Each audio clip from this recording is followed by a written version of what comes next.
September 9, 2016. The late summer sun cast long shadows across the backyards of Maple Court. Officer Ray Donovan stood at the edge of the Harper property, his eyes fixed on the empty swing that still moved with a gentle, haunting rhythm. The chains creaked softly, as if whispering secrets about what they had witnessed. "Run me through the timeline again," he said to the uniformed officer beside him. "Mother, Kendra Harper, says she went inside to answer a phone call at 5:30. Came back out at 5:55. Found the swing moving but the girl, Lily, age 7, was gone."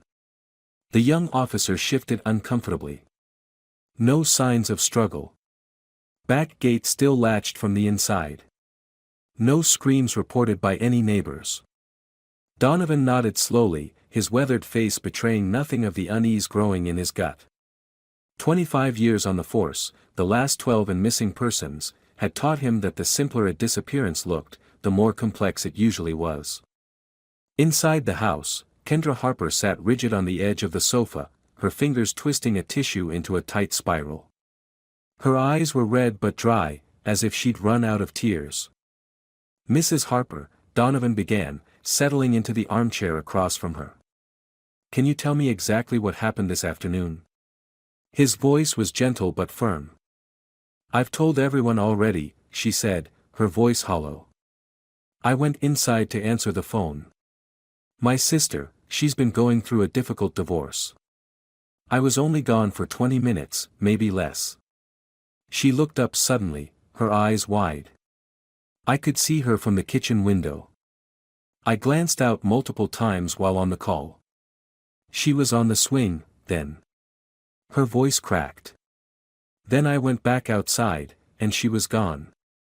"And the phone call?" "We'll need to verify that." "Check my phone. It's right there." She gestured weakly to a smartphone on the coffee table. 5:32 p.m., from my sister, Julie Winters. 23 minutes. Donovan made a note. "Mrs. Harper, where is your husband today?" A shadow crossed Kendra's face. "Ex-husband.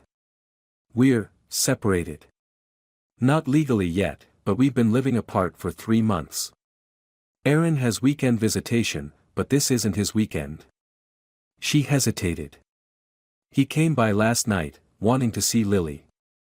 I told him he couldn't just show up whenever he wanted." "How did he react to that?" "He was angry.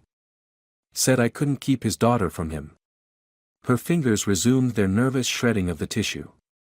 "But Aaron wouldn't, he couldn't." Outside, the neighborhood had mobilized with stunning efficiency. Residents combed every yard, garage, and shed. Children were brought inside and questioned. Had they seen Lily? Had they noticed anything unusual? One mother, clutching her own daughter's hand so tightly the child squirmed, shook her head. "Lily was such a quiet child," she told a detective. "Always polite, but watchful, you know. Like she was taking everything in." By nightfall, floodlights illuminated the neighborhood, casting harsh shadows across manicured lawns. Police tape cordoned off the Harper yard. The local news van had arrived, followed by another, and another. Detective Mira Chen, newly transferred to Franklin from Cincinnati, reviewed security footage from neighboring homes. 6 houses on Maple Court had surveillance systems. Not one showed Lily leaving her yard. "Wait," she said suddenly, leaning closer to the screen. "Go back 10 seconds." The technician reversed the footage from the Wilsons' house at the end of the block. At exactly 5:43 p.m., the screen flickered with static for 3 seconds before returning to normal. "Just a glitch," the technician said. "On just one camera. At the exact time our victim disappeared." Chen shook her head. "I don't believe in coincidences like that." The first 48 hours yielded nothing. No witnesses. No evidence. No Lily. Then came the shoebox. Officer Donovan was the first on scene when the call came in. The cardboard box sat innocuously on the Harpers' front porch, pristine and out of place. No one had seen who delivered it. The overnight officer swore no one had approached the house during his shift. In the station's evidence room, wearing latex gloves, Donovan carefully lifted the lid.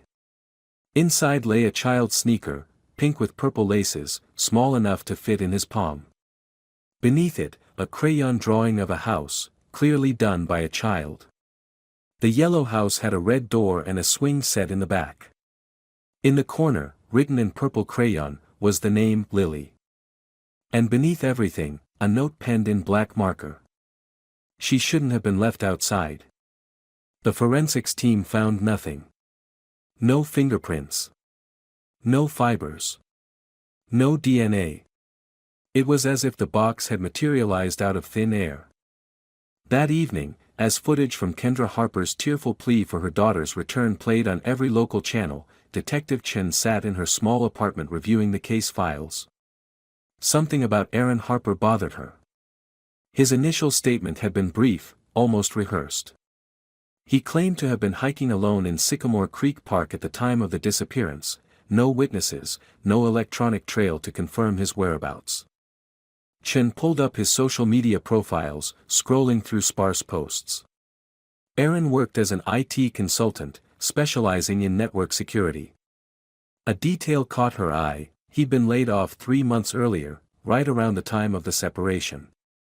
His most recent photo showed him standing beside a river, his expression unreadable beneath polarized sunglasses. The following morning, Chief Walsh called Chen and Donovan into his office. The lines around his eyes had deepened overnight. "I've been contacted by Family Services," he said without preamble. Turns out Lily Harper was scheduled to testify in a closed custody hearing next week. He slid a file across his desk. Her counselor reported some concerns after their sessions. Nothing concrete, but enough to flag the case. Chen opened the file. The counselor noted that Lily showed unusual anxiety when discussing time spent at her father's apartment. She gave inconsistent accounts of weekend visits. She looked up.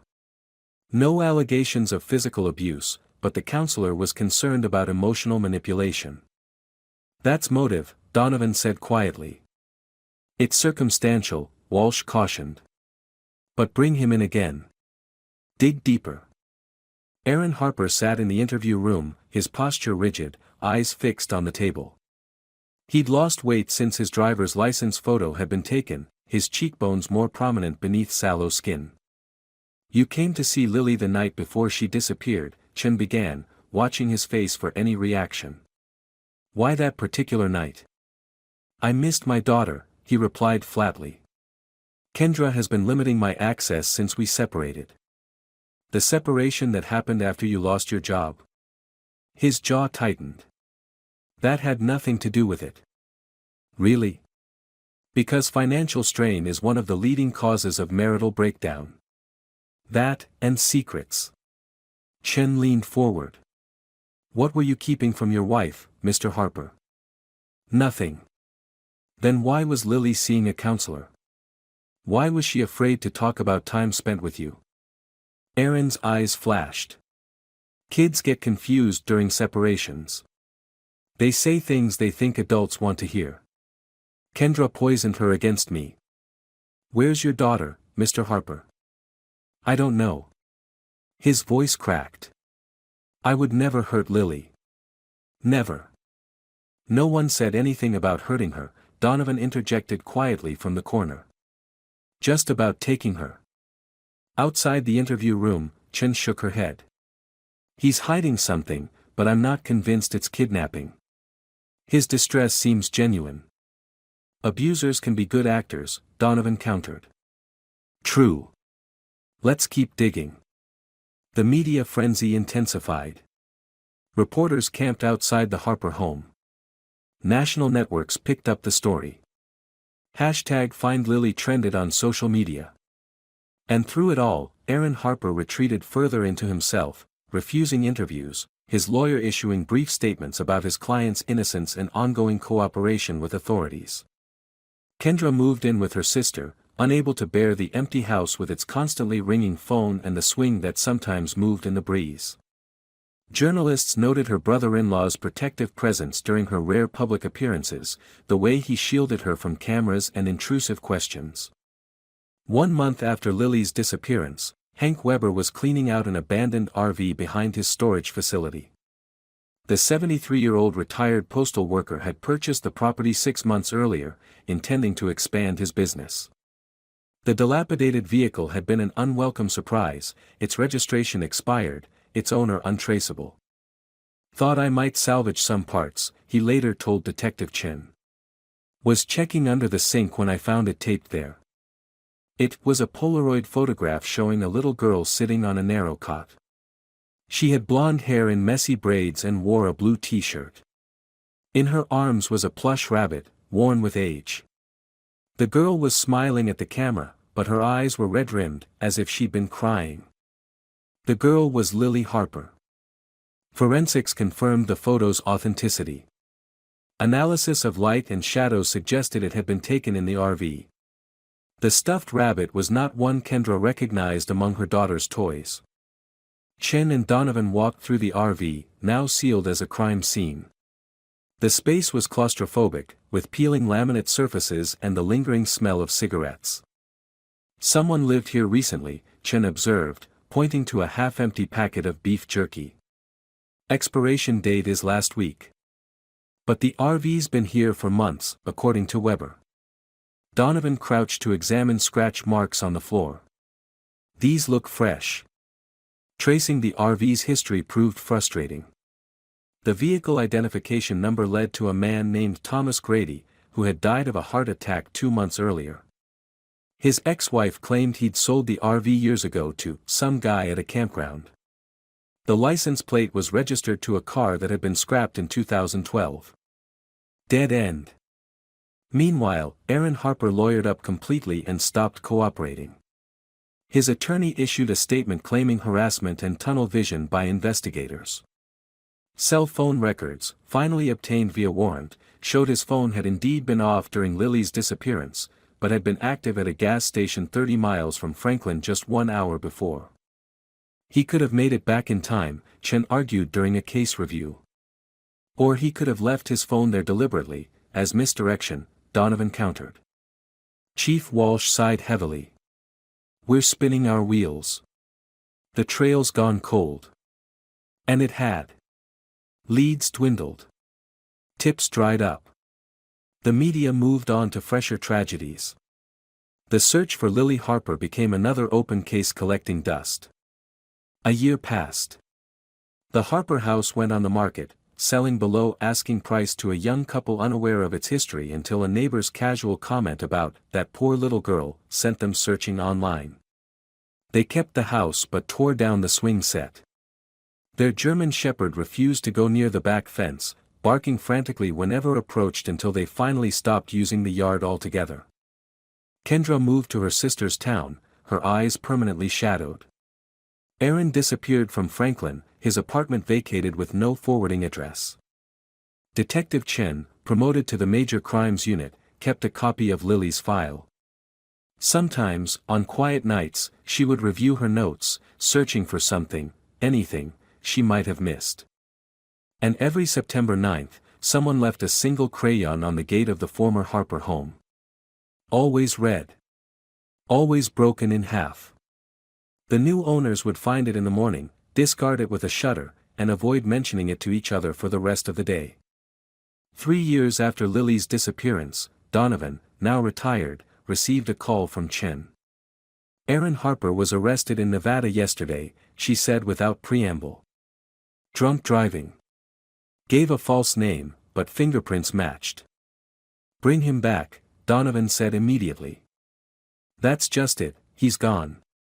Made bail and vanished again. But they found something in his motel room." She hesitated. "A shoebox full of red crayons. All broken in half." "Jesus," Donovan breathed. What was he doing there? Working as an IT consultant for a small casino. Under the name Thomas Grady. The RV owner. But he was dead before Lily disappeared. Exactly. "I checked, the real Thomas Grady had no children," no family except an ex-wife who hadn't spoken to him in years. Perfect identity to steal. Aaron took the RV, Donovan said slowly, took Lily, and then what? Where is she now? Chen was silent for a long moment. I don't know. But there's more. The casino manager said Aaron often spoke about his daughter. Said she was living with her mother in California. The implications hung in the air between them. You think she's alive? Donovan finally asked. I think. Chen chose her words carefully. I think Aaron Harper planned this for months. I think he created a new identity, arranged for that RV to be abandoned, where it would eventually be found, and engineered his daughter's disappearance to look like an abduction by a stranger. But the shoebox? The note? Why taunt Kendra like that? To direct suspicion away from himself. To make us look for a predator instead of a father. Chen sighed. It's still just a theory. Without Lily, without Aaron, we can't prove anything. The case remains officially open, but inactive. Occasionally, reports surface, a girl resembling an age-progressed image of Lily spotted in a mall in Oregon, a man matching Aaron's description enrolling a daughter in a rural Montana school. Each lead is investigated. Each ends in disappointment. Detective Chen, now Lieutenant Chen, keeps the broken red crayon found in Aaron's Nevada motel room in her desk drawer. A reminder of promises made and questions unanswered. And sometimes, on quiet nights in Franklin, Ohio, neighbors near the old Harper house claim they can hear the faint creaking of a swing where no swing has stood for years. Back and forth. Back and forth. Patient and persistent, like a secret waiting to be uncovered. Like a little girl, waiting to be found.